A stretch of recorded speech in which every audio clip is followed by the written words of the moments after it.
Bismillahirrahmanirrahim. Assalamualaikum warahmatullahi wabarakatuh. Perkenalkan, nama saya Abdul Hakim. Saya dari Prodi Pendidikan Ekonomi.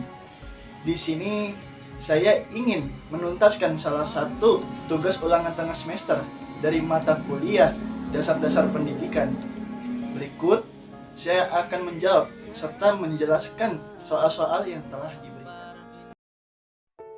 Soal pertama, jelaskanlah apa itu pendidikan dan apa itu ilmu pendidikan. Secara umum, pendidikan adalah proses pembelajaran, pengetahuan, keterampilan, serta kebiasaan yang dilakukan suatu individu dari satu generasi ke generasi lainnya. Sedangkan ilmu pendidikan adalah ilmu yang membicarakan masalah-masalah yang berkaitan dengan persoalan pendidikan atau ilmu yang mempersoalkan pendidikan dan kegiatan pendidikan. Soal kedua, jelaskanlah pendidikan sebagai ilmu pengetahuan dan sebagai sebuah sistem. Istilah sistem berasal dari bahasa Yunani sistema, yang berarti sehimpunan bagian atau komponen yang saling berhubungan secara teratur dan merupakan suatu keseluruhan.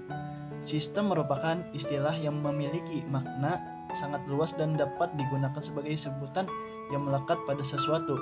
Suatu perkumpulan atau organisasi adalah sebagai sistem, yang kemudian orang menyebutnya dengan istilah sistem organisasi. Pendidikan sebagai sebuah sistem, yang kemudian orang menyebutnya dengan istilah sistem pendidikan.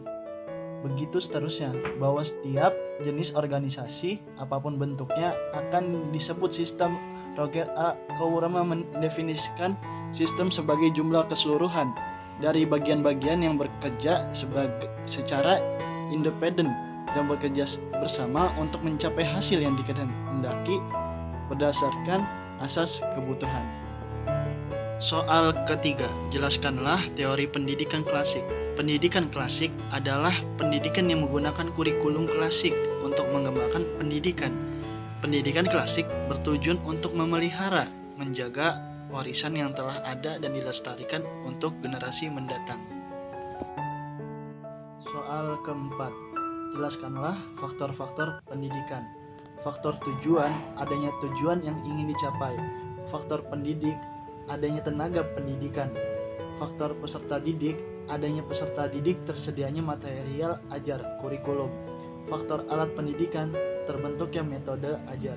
Faktor metode pendidikan, terkondisinya situasi lingkungan pembelajaran yang kondusif. Faktor lingkungan, adanya keadaan pendidik terhadap lingkungannya. Terima kasih dan sekian yang dapat saya sampaikan. Kurang lebihnya mohon dimaafkan. Akhirul kalam, assalamualaikum warahmatullahi wabarakatuh.